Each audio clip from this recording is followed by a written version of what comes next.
Well, c'est Périscope, la passerelle culturelle, le convoi naturel qui se révèle. Well, mi bonne nouvelle, c'est un vent de fraîcheur qui souffle sur nos cœurs. La voix des défricheurs, l'expression des acteurs. Well, regardez, well, ça c'est well, Périscope avec Fly nous paraît en ouaille. Well, zot pouvez virer, well, Périscope avec Fly, la Guyane, ça cabaye. Si t'as les well, fait, Périscope vini well. Si t'as pas well, t'as pouvais virer well. Périscope vend en voile la fraîcheur culturelle présentée par Airwell.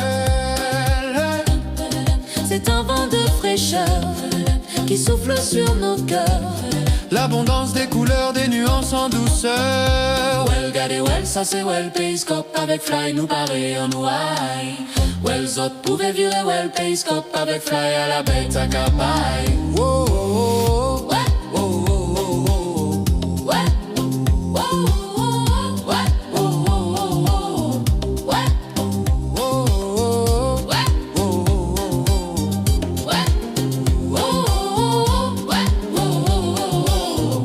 ouais, À Périscope même, c'est le vent de fraîcheur culturelle qui souffle du Maroni de l'est à l'ouest. Ici en Guyane, on a un avantage, jamais on ne perd le nord, même si on est complètement à l'ouest. Vous voyez ce que je veux dire? C'est particulier, mais c'est comme ça. Je suis heureux de vous accueillir sur ce plateau.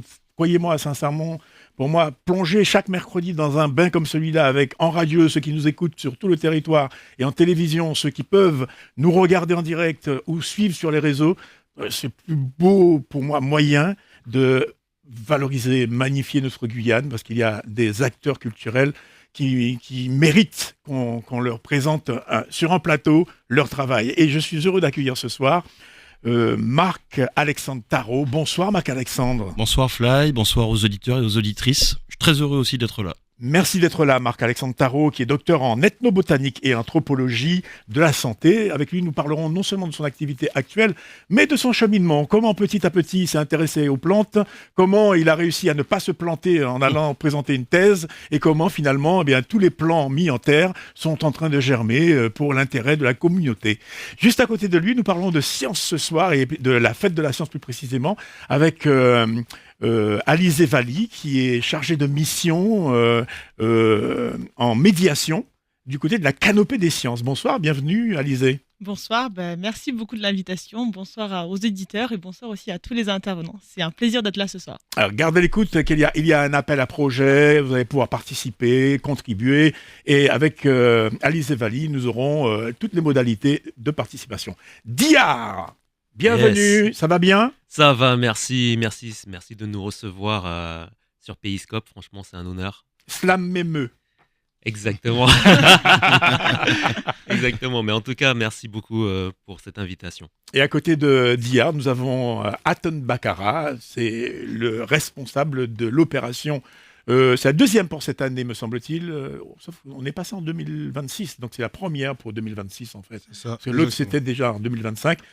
C'est à fleur de mots, c'est un événement slam qui a le vent en poupe, qui a essaimé, d'ailleurs, qui existe également en Guadeloupe depuis peu. Bonsoir Aton, bienvenue. Bonsoir Fly, bonsoir à tout le monde. Merci de nous recevoir dans ton émission, dans cette émission et voilà. Alors, dans cette émission, nous commençons toujours avec une présentation un peu décalée. Ça veut dire que chaque invité aura 1 minute pour nous dire ce qu'il a envie de dire de lui. Et comme ça, vous pourrez peut-être mieux connaître ou découvrir une facette que vous ignoriez jusque-là de cet invité. Écoutez ça.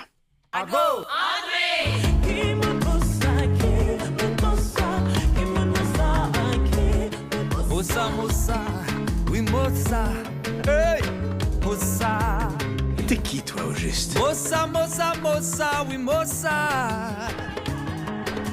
Kimuntosa, qui es-tu? Voilà, c'est ça. Et c'est Marc-Alexandre Tarot qui va nous dire, en dehors de son activité professionnelle, qui est Marc-Alexandre Tarot? Eh bien, moi, ça, Marco, parce que figure-toi qu'on me connaît plus sous le prénom de Marco que de Marc-Alexandre. Marco, c'était un frère. Vous avez connu cela? Absolument.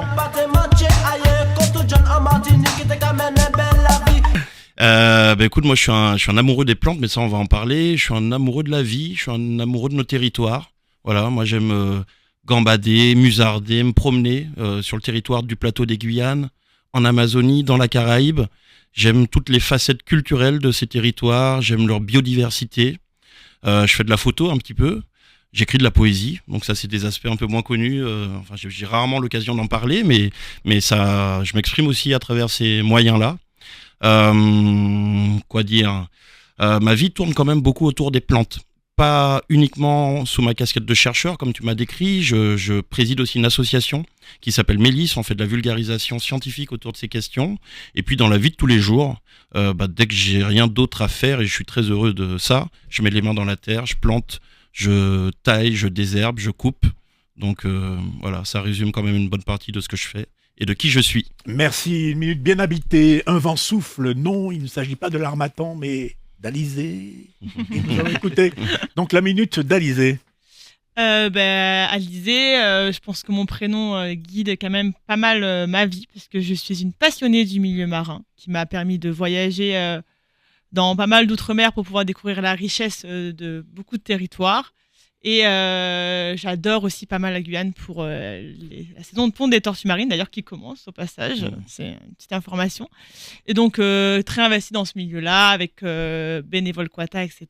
Et donc, une grosse facette de moi est portée sur l'observation de la faune marine et aussi en Guyane, du coup, de tout ce qui est reptile, amphibien. Voilà.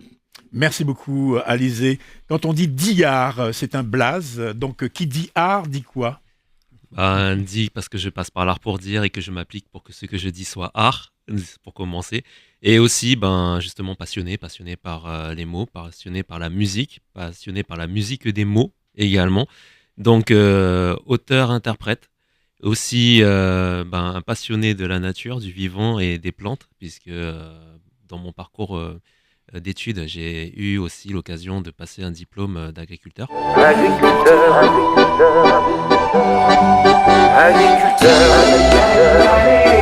Et justement, ça me parle aussi, tout ce côté science, proche du vivant et des plantes, et puis bien plus encore, puisque certains ont déjà eu l'occasion de me voir porter un autre t-shirt que celui de l'association À Fleur de Meaux.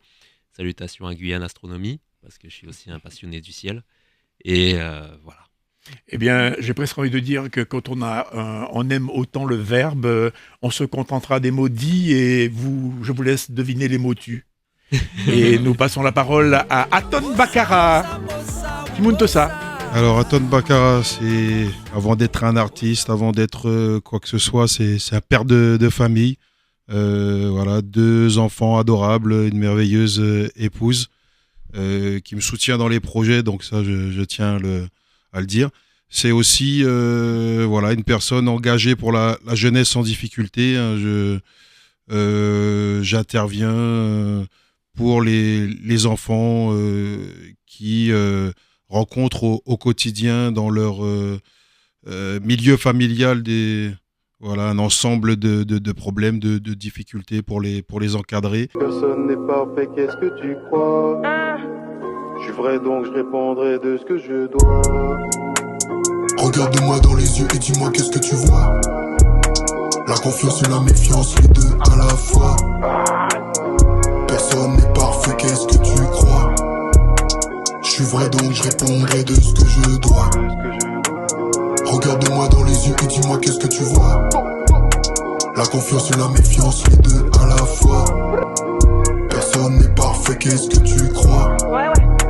Je suis vrai donc je répondrai de ce que je Confiance en chien dois. qui met sous ses os. En catimini d'après yo ses amis pas ni pièces manger fuck tous les beaux cantaires. Yo t'as crié mon frère mais tout ça pour mon temps. Bien souvent yo en scred et vais voir à terre. Yo vais ça au panier songer ça la famille voit misère puis yo fuck avec le sourire. Toujours garder tout vent, toujours été solide, ça raide.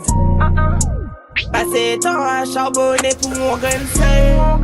Mériter veli lumière plus fort qui nous c'est. Adam trou c'est bon Dieu celle qu'a mis tes selles. Faut rester solide pour flamme la pas éteindre. Regarde-moi dans les yeux et dis-moi qu'est-ce que tu vois. La confiance et la méfiance, les deux à la fois. Personne n'est parfait, qu'est-ce que tu crois? Je suis vrai donc je répondrai de ce que je dois. Regarde-moi dans les yeux et dis-moi qu'est-ce que tu vois. La confiance et la méfiance, les deux à la fois. Personne n'est parfait, qu'est-ce que tu crois? suis vrai donc je répondrai de ce que je dois. Et à côté de ça, du coup, c'est un artiste qui puise sa créativité, son inspiration dans la culture hip-hop, dans le rap, qui parle de son vécu, de ses expériences, de sa vision du monde et qui essaie de partager ce qui, en fait, le porte et ce qui peut-être trouver écho. Voilà. Et bien voilà, c'est quelqu'un qui est dans le méli-mélo de la vie et qui, en matière de mélo, ne s'en fait pas compter. Écoutez. J'ai la mélo qu'il leur faut, tout frais sorti du bendo. J'ai la mélo qu'il leur faut, je suis ballon d'or comme Shevchenko. J'ai la mélo qu'il leur faut, sorti du bendo. J'ai la mélo qu'il leur faut, au gun j'mets le feu donc ils sont chauds. J'ai la mélo qu'il leur faut, tout frais sorti du bendo. J'ai la mélo qu'il leur faut, je suis ballon d'or comme Shevchenko. J'ai la mélo qu'il leur faut, sorti du bendo. J'ai la mélo qu'il leur faut, au gun j'mets le feu donc ils sont chauds. Il a la mélo qu'il nous faut à Aton Bakara. Autant que je me souvienne, vous avez grandi en région parisienne, du côté de Montreuil, c'est ça ? C'est ça. Du côté de Montreuil. Alors il se passe en ce moment, il y a un vent qui souffle sur la région parisienne. Vous avez remarqué qu'à l'issue des élections, on a eu finalement une carte qui a changé, une cartographie des visages, des identités, qui d'ailleurs a donné naissance à une petite musique qui est particulière, une petite musique qui est un peu grinçante. Alors, pour celui qui a grandi, qui connaît un peu les refrains du bando, qui s'est armé pour sortir de cette condition, pour prouver qu'il est un Français entièrement à part, mais à part entière, comment se perçoit cette petite musique autour d'élus comme Bali Bakayoko, par exemple, et tous les autres maires qui ont montré que la France était diversité? Je suis un peu surpris de tout ce que j'entends, de tout ce que je vois, parce que on voudrait peut-être, en tout cas, mettre en avant qu'une couleur de peau, une appartenance, c'est peut-être ça qui finalement est important, alors que je pense que c'est le projet avant tout. C'est-à-dire que peu importe finalement nos origines, peu importe de là où on vient, si on a un véritable projet qu'on défend, qu'on porte, c'est peut-être ça qu'on doit mettre en avant, et le reste, la diversité, c'est important. Effectivement, la représentativité, c'est important, mais j'ai l'impression que avant tout, pour moi, c'est le projet qui compte. Alors, je peux poser la question à Marc-Alexandre Tarot.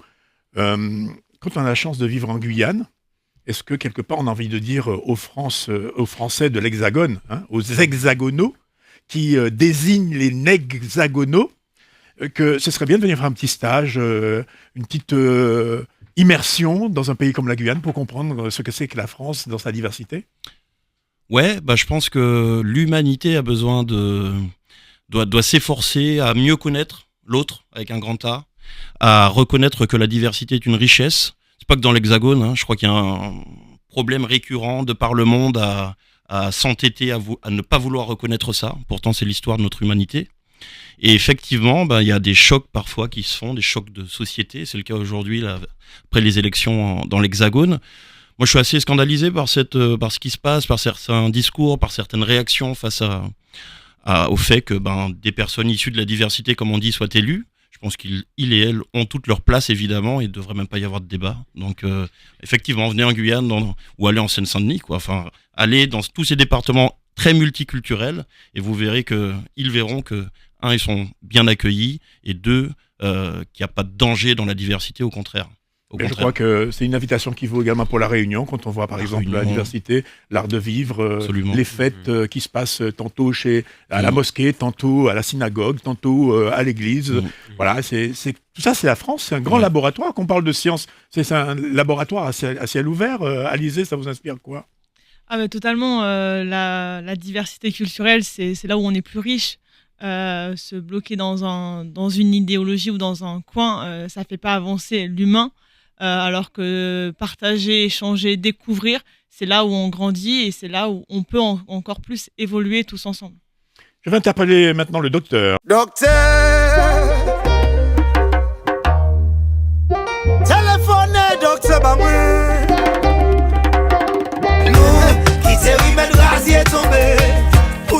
chercher drogue en pharmacie. Nous, qui te remède rasier tombé, pour nous aller chercher drogue. Pharmacie, kaba médicament, la nati, c'est un médicament, son chéri, mais dans ton nom, ton pharmacopée, la nati, quand la vie a bon bol solo, man, ça ou pas connaître qu'on passe, ou pas qu'à fini, apprendre à l'hôpital, faut coûter grand. Apprendre pour intelligent, chaman, kaba la guérison, et puis, ça fait assez différent, oui, qu'il faut dire bien tout bonnement. Nous, tous seigneurs, bon moment, c'est café, en bon dit, c'est que nous, tenir la santé, en temps. Big up Henri Joseph qui c'est un très grand scientifique qui vient trouver Zeba pique. Mon Dieu, ça a tombé à pic. C'est la conception chimique, pharma ballot dans l'équipe. Les tropiques, pas ni place dans l'industrie pharmaceutique. Dans toute pharmacénique, chadron béni, bon bal la grippe. Pitré à tout mouillé, puis un bon dit c'est basilic. Pas besoin de produits chimiques, on est la santé, y'a un bon physique. Rappelez-yo tous les jours, pharmacie, la nature authentique. Nous, qui te remède rasier tombé, pour nous aller chercher drogue en pharmacie. Nous, qui te remède rasier tombé, pour nous aller chercher drogue. Vex, Vervex c'est drogue, Doliprane c'est drogue, Aspirine c'est drogue, Codeine c'est drogue, Pichon c'est drogue. Un tapis vert pour accueillir Marc-Alexandre Tarot. Alors, je disais en préambule que Marc-Alexandre Tarot est ethnobotaniste et qu'il est anthropologue de la santé. Je voudrais revenir un peu en arrière. Marc-Alexandre Tarot a 7 ans, il vit au Vauclin. Dans quel environnement familial? Est-ce que dans le quotidien, on voit par exemple les parents s'occuper du jardin créole, des plantes médicinales? Ouais, Marc-Alexandre Tarot a 7 ans, effectivement. Il vit dans une famille martiniquaise des plus communes, j'ai envie de dire. Pas tout à fait au Vauclin, au Lamentin, à cet âge-là. Et effectivement, je crois que j'en suis convaincu. J'ai baigné dans un jardin créole, celui de mes parents, celui de mon père plus particulièrement. Et ça a sans doute beaucoup à voir avec ce que je suis devenu aujourd'hui. Je pense que ça a forgé le tropisme que j'ai pour les plantes, pour le jardin, pour l'agriculture, pour les plantes médicinales. Voilà. Et donc effectivement, je me suis rendu compte bien tardivement, mais il n'est jamais trop tard pour se rendre compte avec justesse des choses, que mon enfance avait beaucoup influencé l'individu que je suis devenu aujourd'hui. Alors l'itinéraire de chercheur s'est dessiné presque inversement proportionnel à ce qui se passe en général. C'est-à-dire qu'on est ethnobotaniste, on s'occupe d'abord de l'ethnologie ou de la botanique. Alors, l'ethnobotanique, comme toutes les ethnosciences, ce sont effectivement des champs disciplinaires qui sont à la croisée entre les sciences naturelles et les sciences humaines. Donc, on peut venir de la biologie et on peut venir aussi de l'anthropologie, ce qui est mon cas. J'ai des collègues ethnobotanistes qui sont avant tout des biologistes, des taxonomistes, des botanistes, qui ont fait des études sur les plantes et ensuite ont appris l'anthropologie durant leur parcours doctoral. Moi, c'est l'inverse. Je viens de l'ethnologie, de l'anthropologie, et à partir de mon master et pendant ma thèse surtout, je me suis formé à la botanique pour faire se rencontrer encore une fois l'anthropologie et la botanique. Alors, moi j'ai connu Marc-Alexandre Tarot dans une épreuve qui s'appelle ma thèse en 180 secondes. C'est-à-dire que l'étudiant vient et à 180 secondes pour présenter l'intégralité de sa thèse. On parle de vulgarisation, prise de parole en public.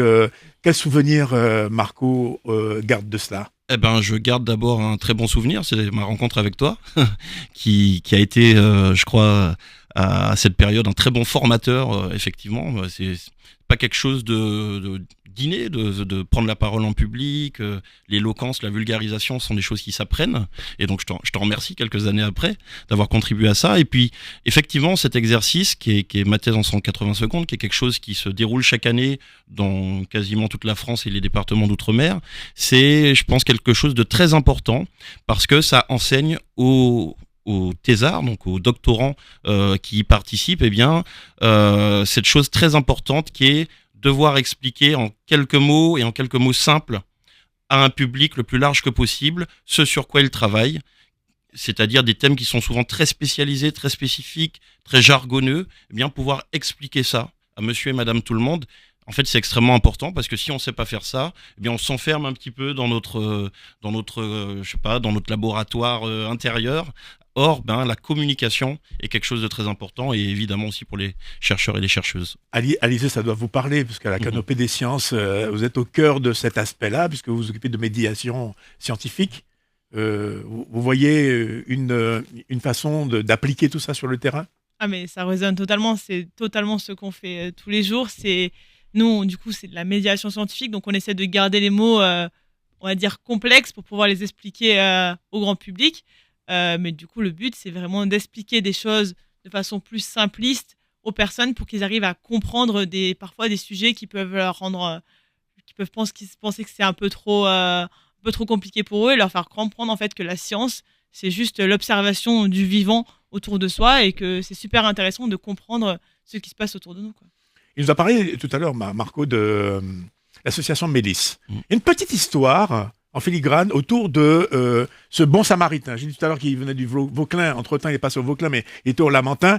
Et il est devenu un bon samaritain. Les Samaritains en Martinique, ce sont les habitants de Sainte-Marie, pour la petite histoire.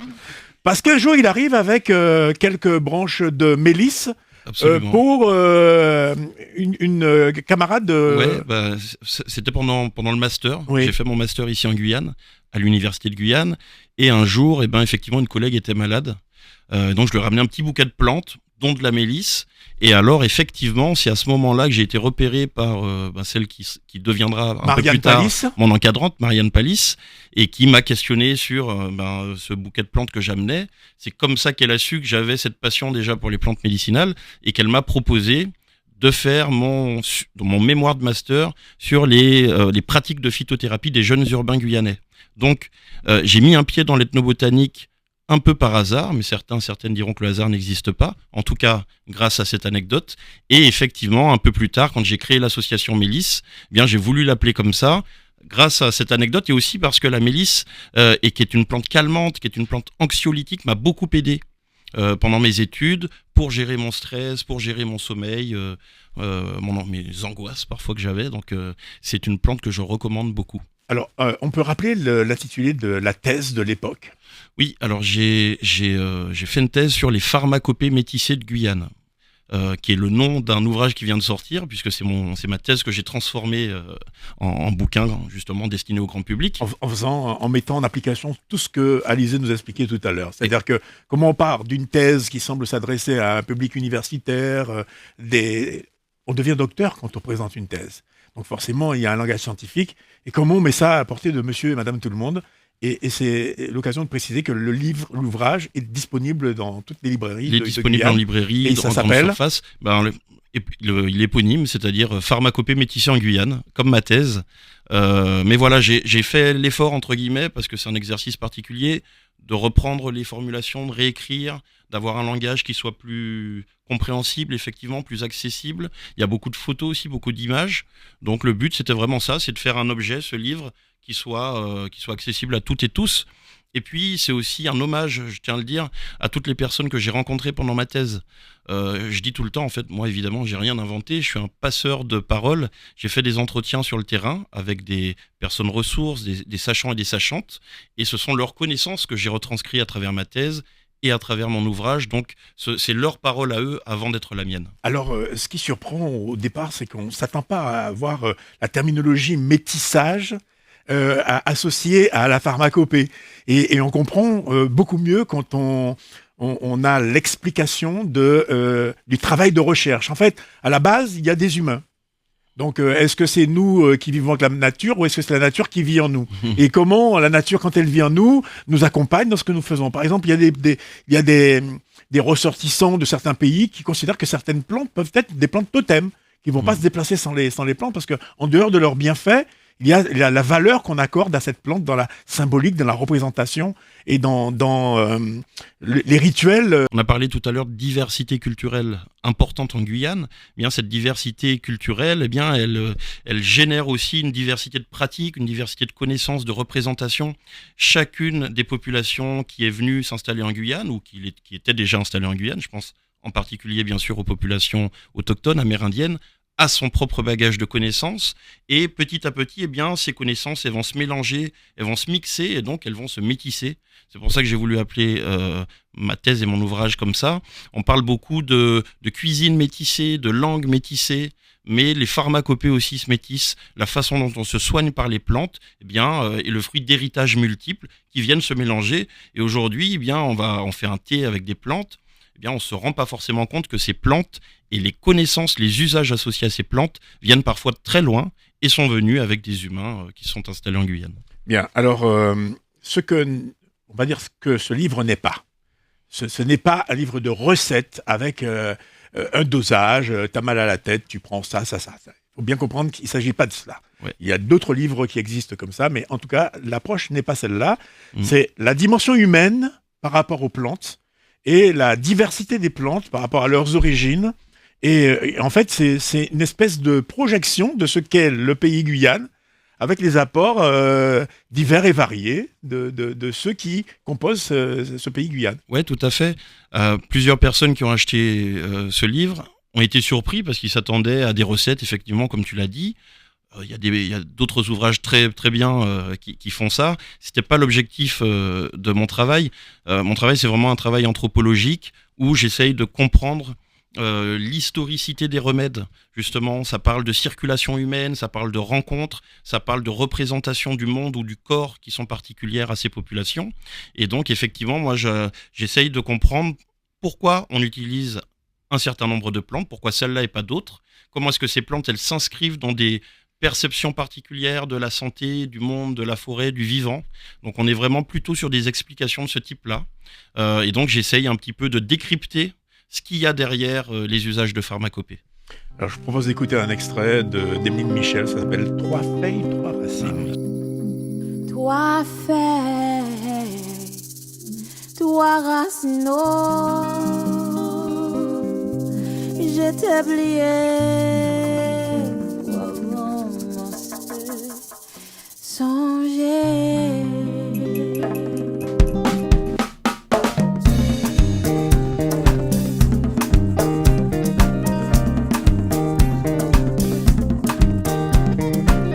Toi fait, toi racino, je t'ai oublié, ramasser songer. Toi fait, toi racino, je t'ai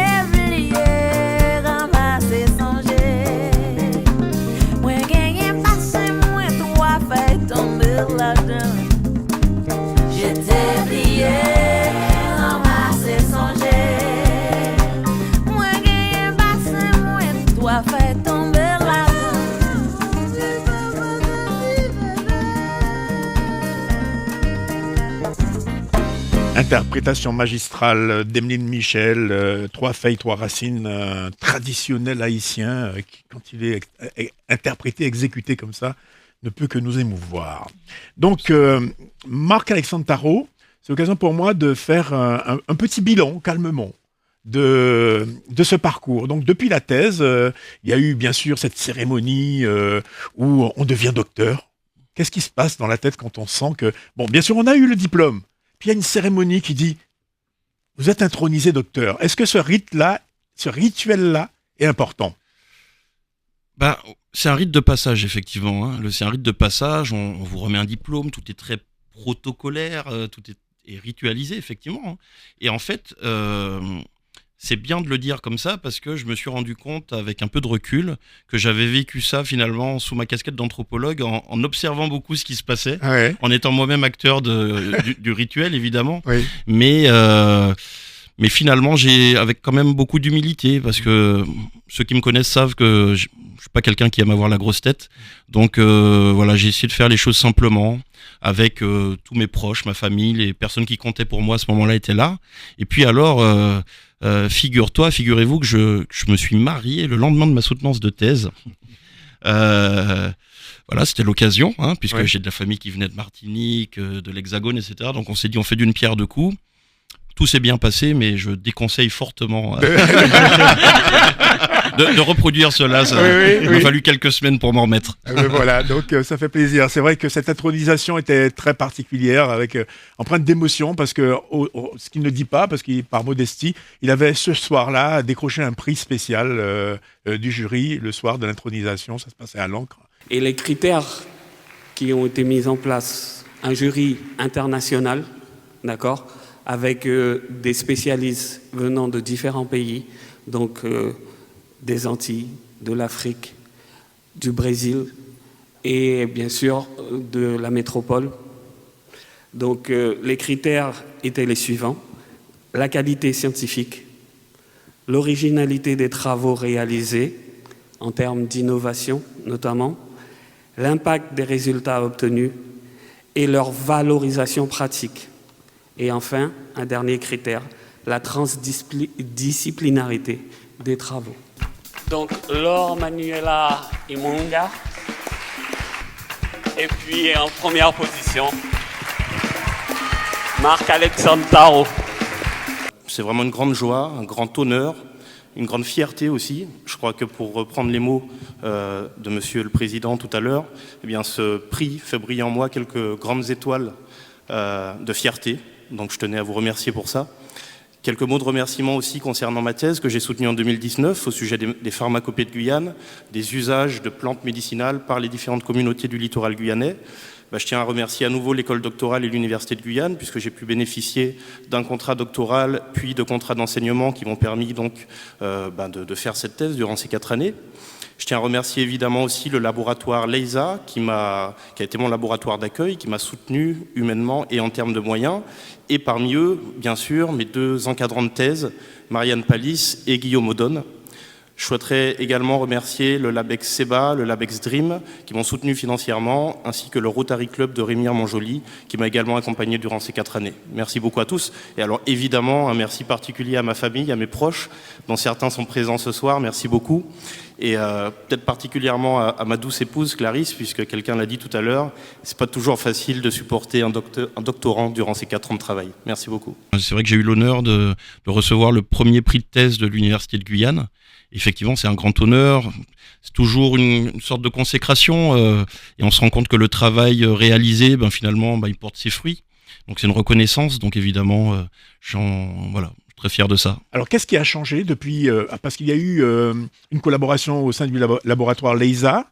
Qu'est-ce que c'est exactement? On peut préciser l'acronyme? Oui, laboratoire LEISA pour écologie, évolution et interaction des systèmes amazoniens. Voilà, donc 7 ans, on va dire. Voilà. 7 ans au sein du LEISA. J'ai fait 7 ans LEISA. Puis après, un passage à l'ISPA. Absolument, oui. l'ISPA, pareil, dessus le sigle. Ouais, c'est l'Institut Santé des Populations d'Amazonie ou en Amazonie.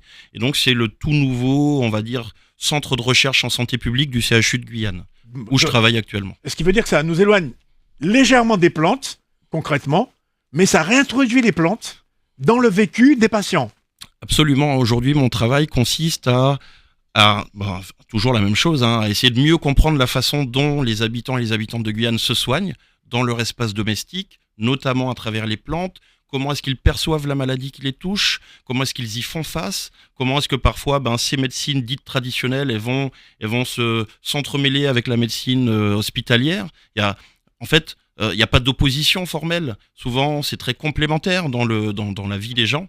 Et donc, je m'intéresse beaucoup à ces questions. J'essaye de les rendre plus intelligibles pour les soignants, les soignantes qui travaillent avec moi. Ça veut dire que concrètement, on est dans l'application réelle. C'est pas juste une étude au-dessus des phénomènes qu'on observe, mais qu'on est dans l'inclusion, qu'on essaie de comprendre et à défaut de vulgariser, qu'on explique au personnel soignant. Oui, tout à fait. Alors, je fais les deux. Je participe aussi à des projets de recherche, voilà, où je vais faire des entretiens avec avec un nombre de personnes déterminées sur une question particulière. Par exemple, je travaillais sur les représentations du VIH au sein des différentes communautés culturelles de Guyane. Donc ça, ce sont des projets de recherche à part entière, financés.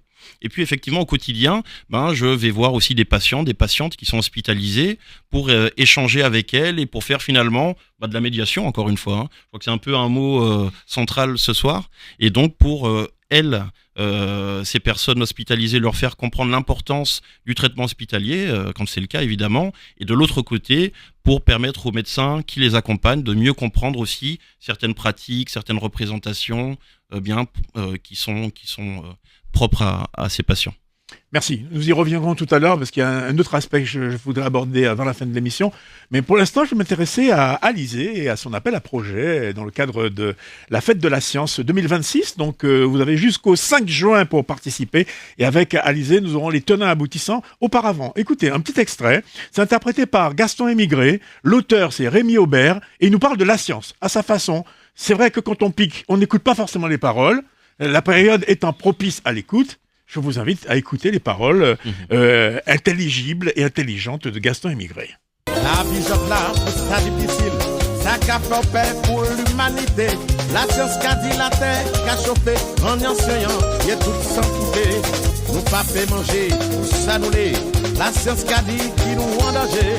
Faut pas nous arrêter, les devoirs croisés pour attendre qui basile passé. La science qu'a dit nous évoluer. Ah, messieurs, La science qu'a dit nous progresser. même manger, nous ne pouvons pas manger.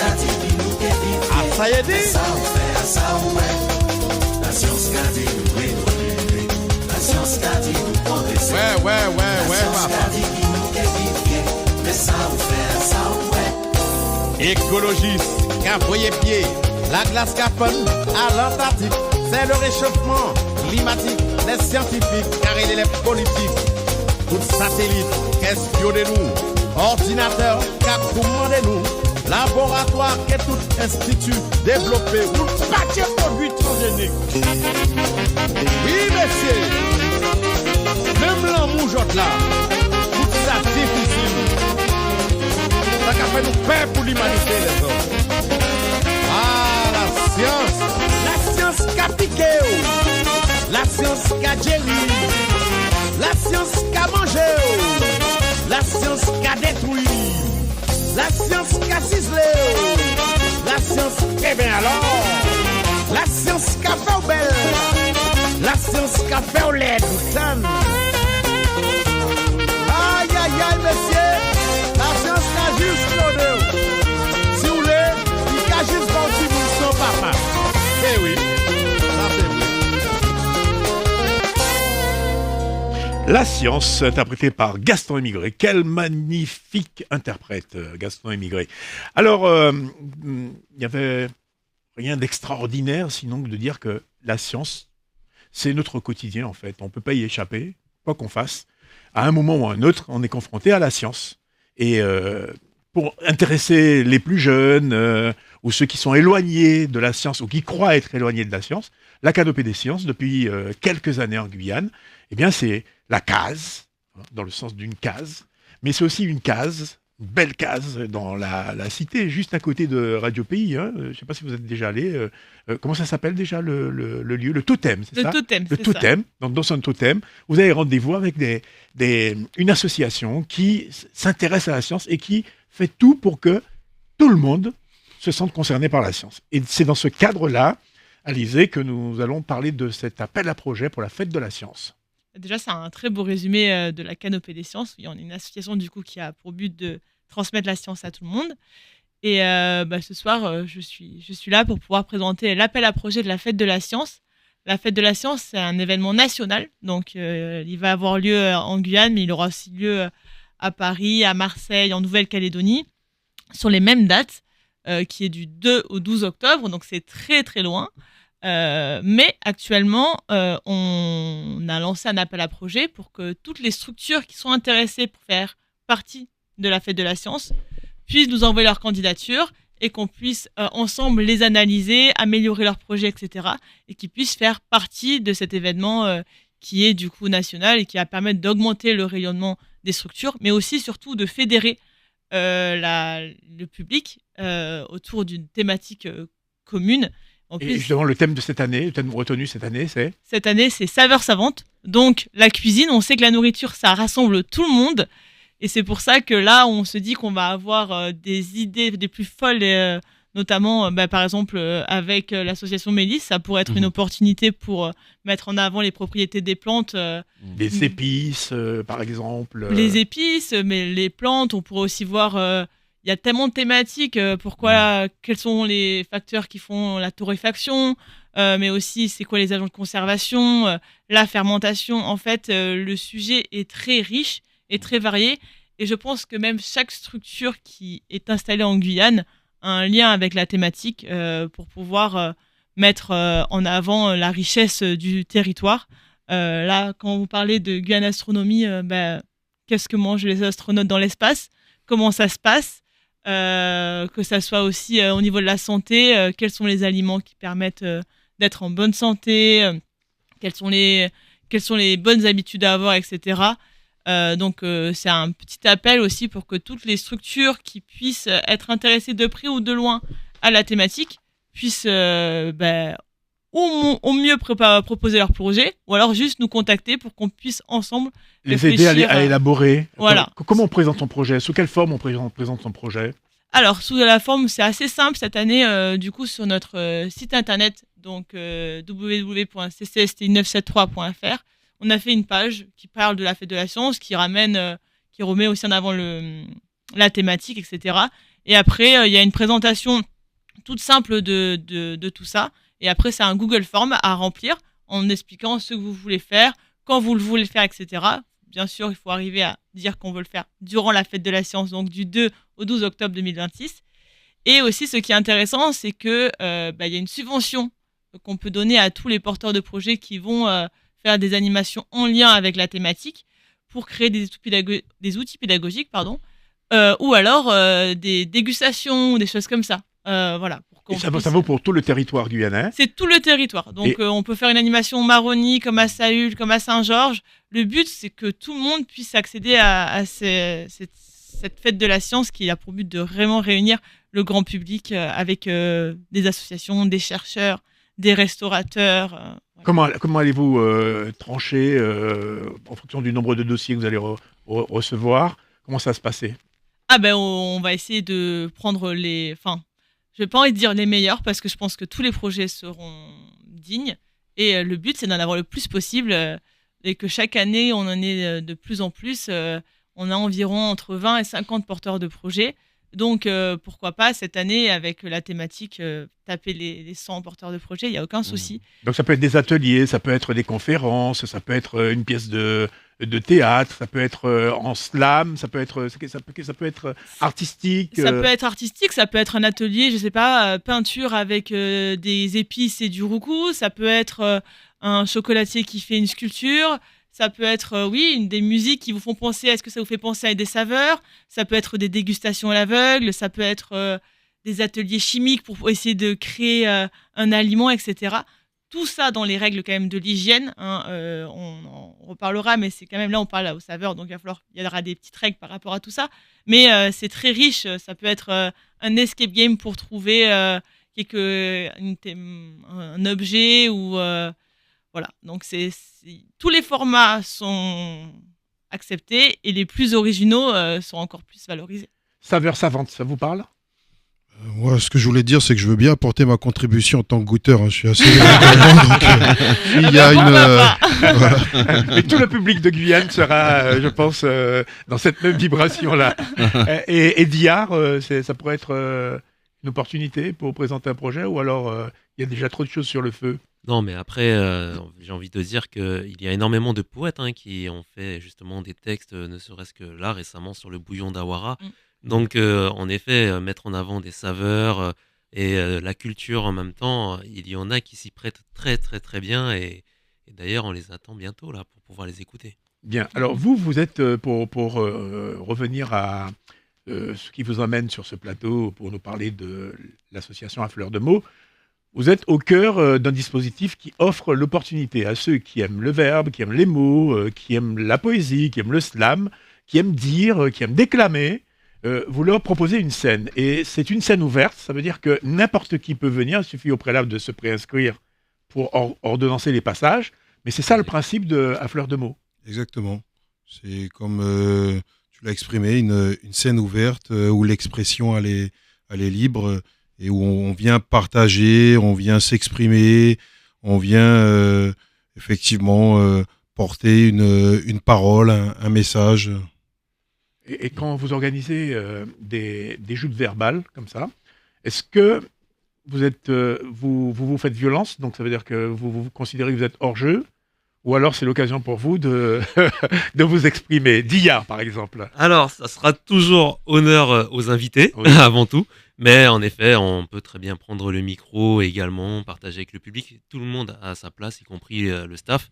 C'est juste que il y en a certains qui ont un tel engouement, qui ont une telle envie, qu'ils prennent 1, 2, 3 passages et justement on leur laisse la place parce qu'ils sont venus avant tout pour partager. Et nous, on est heureux de les recevoir pour cela.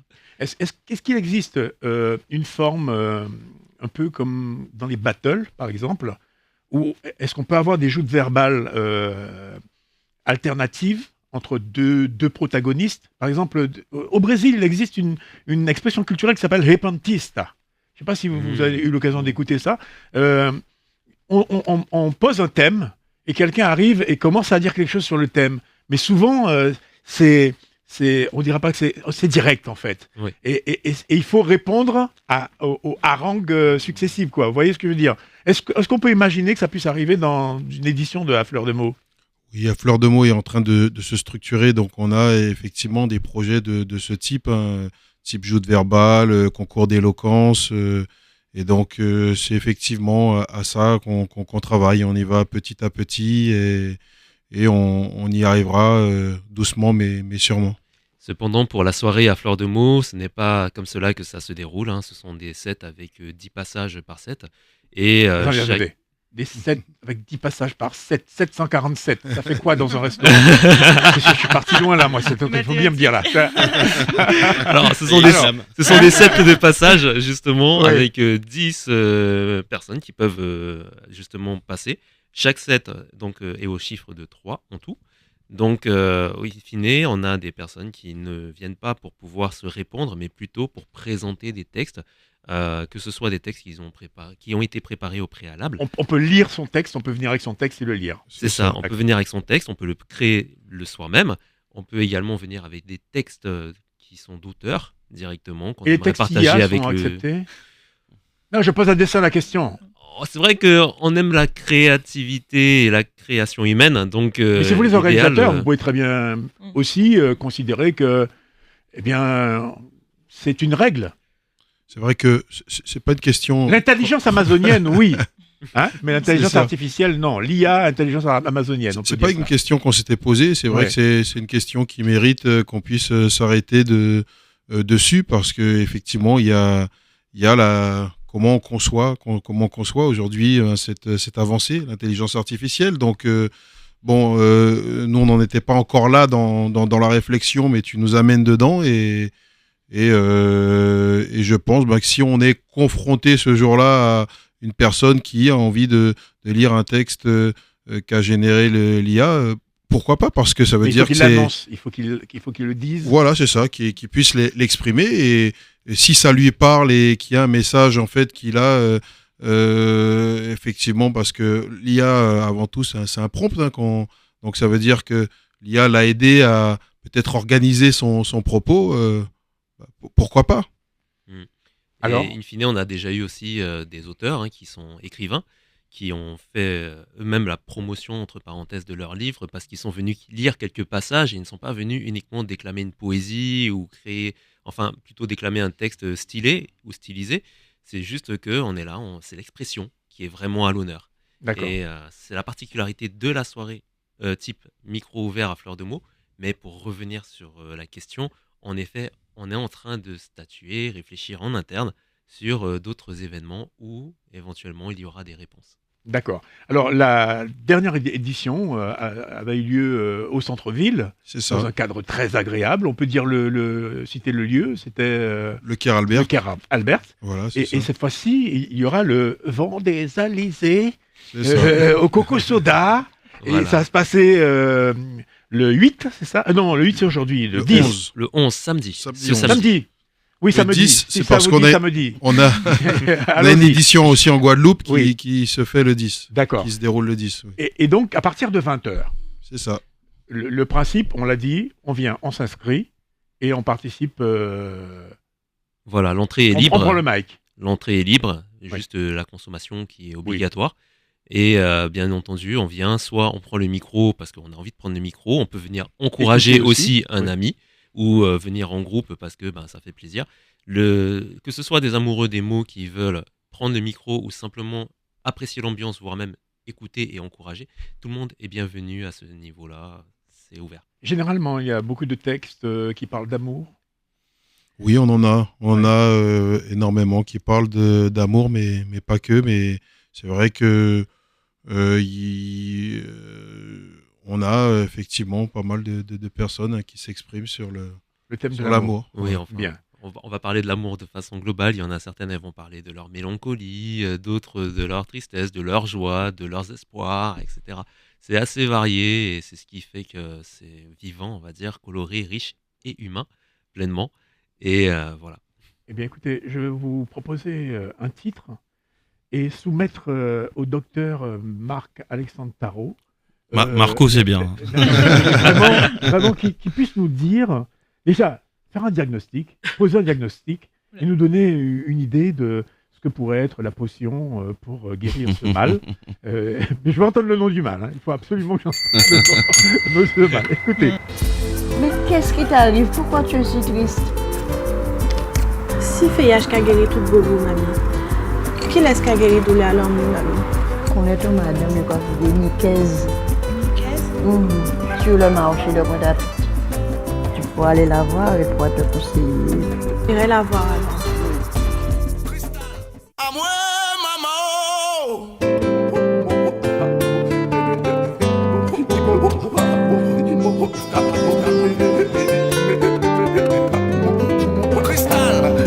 Si feuillage qu'a guéri tout bobo, qui laisse qu'a guéri douleur à l'amour. Bon moi t'es pour moi guéri, bon moi remède pour moi pas vite fou. Si feuillage qu'a guéri tout bobo, qui laisse qu'a guéri douleur à l'amour. Bon moi t'es pour moi guéri, bon moi remède pour moi pas vite fou. On t'était pour consoler moi, on t'était pour moi pas plairer, on t'était pour moi paix.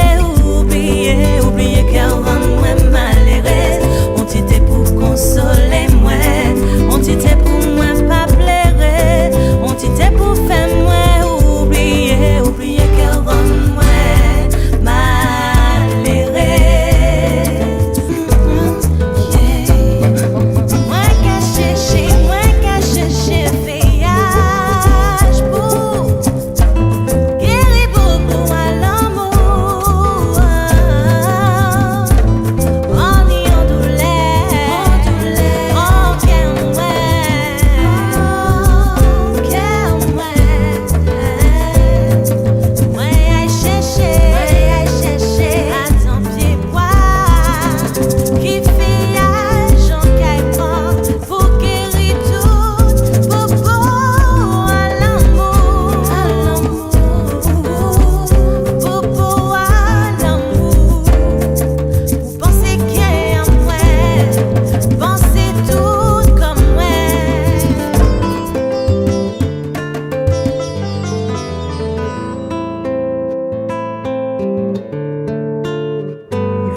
Du courage, tout simplement.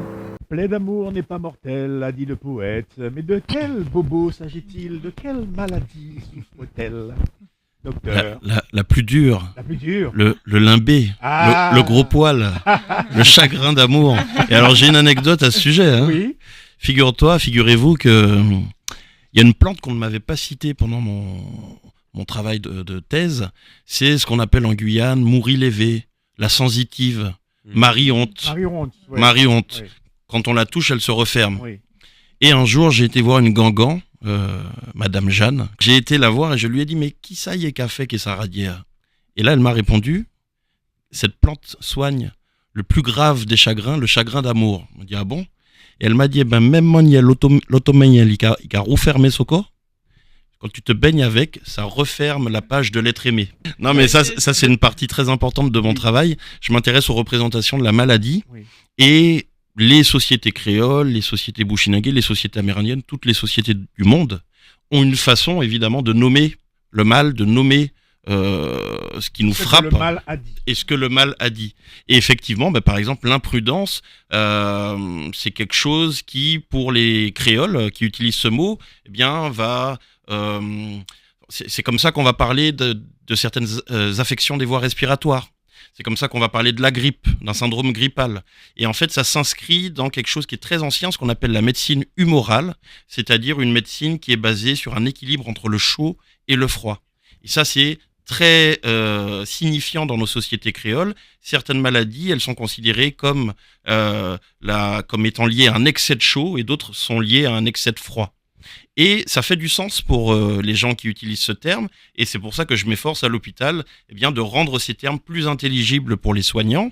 Quelqu'un qui arrive aux urgences et qui dit « ouais, moi, j'ai une grosse imprudence, moi, trappe un refroidissement », il faut qu'on comprenne en face ce que la personne essaye d'exprimer à travers ces mots. Parce que ça fait du sens, donc ça a du sens. Et donc simplement, parfois c'est une question de traduction de termes, de traduction de mots et de traduction de ressentis entre des médecines différentes. Marc-Alexandre Tarot, nous allons conclure en évoquant votre collaboration avec Karl Joseph, photographe de son état. Vous avez collaboré ensemble, présenté une exposition en Guyane, vous avez même franchi la frontière pour aller présenter cette exposition au Brésil. Quelle est la portée de ce travail et qu'attendez-vous de ce champ de prospection ? Alors avec Karl, on s'est rencontrés en 2019 et on a eu envie très rapidement de travailler ensemble et de faire dialoguer ses photos et mes textes autour du rapport au végétal chez les Afro-Guyanais. Et donc on a fait plusieurs missions photographiques. J'ai accompagné Karl, on a été ensemble dans les villages sur le Maroni, sur le littoral guyanais, et on a Karl a pris en photo, tout un ensemble de scènes de vie du quotidien autour de 6 thématiques: cultiver, cueillir, manger, soigner, croire et faire. Et autour de ces 6 thématiques, à travers des photos de plantes, des photos de personnes qui utilisent ces plantes, on a donné un regard particulier sur la Guyane. Et effectivement, c'est une exposition qui a bien fonctionné ici en Guyane, mais qui s'est aussi exportée à l'extérieur de nos frontières. Et merci de me permettre de le dire. Là, on est actuellement en train d'en faire un ouvrage. Il va s'appeler Kalalou. Qui va s'appeler Kalalou. C'était déjà le nom de ce projet. Kalalou, pareil, ça raconte beaucoup d'histoires. Ce rapport intime au végétal, ce rapport particulier, singulier. Ici, les gens parlent aux plantes. Et voilà, je pense que cette intimité au vivant, elle permet aussi de mieux le protéger, de mieux le considérer, de mieux faire attention à ce qui nous entoure. Donc oui, continuons à parler à nos plantes. Donc un grand fan de Avatar. Et en guise de conclusion, Alizé Valli va nous rappeler les modalités pour s'inscrire et participer à l'appel à projet lancé par la Canopée des Sciences dans le cadre de la Fête de la Science 2026, intitulé Saveurs savantes. Il faudra se rendre sur le site de la Canopée des Sciences pour pouvoir découvrir du coup l'appel à projet qui permettent aussi de vous guider sur toutes ces étapes-là. D'ailleurs, si vous avez des questions ou quoi, ne faut pas hésiter à envoyer un mail à la Canopée des Sciences. Donc, vous avez jusqu'au 5 juin pour présenter votre projet. N'hésitez pas à l'envoyer avant. Il y aura de toute manière une réunion de présentation d'appel à projet. Donc, si vous avez des questions ou quoi, c'est aussi le moment de nous envoyer un mail pour qu'on puisse vous inviter lors de cette réunion-là pour pouvoir parler de la thématique Saveurs savantes qui aura lieu du coup du 2 au 12 octobre. Et tous les chercheurs, restaurateurs, laboratoires et conteurs, artistes sont bien évidemment invités à participer à ce bel événement national. Et pour terminer, le rendez-vous de la fine fleur des bons mots avec À Fleur de Beau qui se déroule au Coco Soda. Alors le rendez-vous, c'est ce samedi de 20h à 22h30. On vous attend nombreux. Donc on t'attend Marco. Il est aussi question de fleurs et avec les mots, donc à fleur de mots. Et donc voilà, c'est une soirée de partage, d'émotions, de dons, parce que finalement, le partage c'est aussi finalement donner à l'autre et voilà, venez nombreux. Et puis vous pouvez également nous retrouver sur Instagram, sur justement à fleur de mots. Et aussi, vous pouvez avoir des renseignements au 07 75 78 20 77 pour plus de précision, plus d'informations. Rendez-vous la semaine prochaine. Je vous dis au revoir. Prenez soin de vous, prenez soin des vôtres et prenez soin des autres. Allez tous vous faire aimer. Et le feu est ardent, il faut serrer les dents et avoir du mordant en attendant son temps. Rien n'est acquis, même si tout est ok, il faut être au taquet, fort comme dans un cas, au cas où tout à coup attaqué par un coup, près comme dans un kata, bloqué un couteau, les efforts sont coûteux, la vie ne fait pas de cadeau, donc il faut décoder, faire un pas de côté pour pouvoir écouter, pour pouvoir s'écouter, pour pouvoir se dompter, avancer sans douter. Rien n'est acquis, même si tout est ok, il faut être au taquet, fort comme dans un cas, au cas où tout à coup attaqué par un coup, près comme dans un kata, bloqué un couteau, les efforts sont coûteux, la vie ne fait pas de cadeau, donc il faut décoder, faire un pas de côté pour pouvoir écouter, pour pouvoir s'écouter, pour pouvoir se dompter, avancer sans douter. L'homme est un loup pour l'homme, loup es-tu, que fais-tu? L'homme est t'as loup pour l'homme, où y es-tu, qu'attends-tu? Un loup pour l'homme, où es-tu, que fais-tu, que fais-tu, que fais-tu? Y es-tu, qu'attends-tu? Well, zot pouvait virer well, Périscope avec Fly, la Guyane, ça cabaye. Si t'as les well, fait, Périscope, vini well. Si t'as pas well, t'as pouvait virer well. Périscope vend en voile la fraîcheur culturelle présentée par Airwell. C'est un vent de fraîcheur qui souffle sur nos cœurs. L'abondance des couleurs, des nuances en douceur. Well, gardez well, ça c'est well, Périscope avec Fly, nous paraît en ouaille. Well, zot pouvait virer well, Périscope avec Fly à la bête à cabaye. Oh, oh, oh.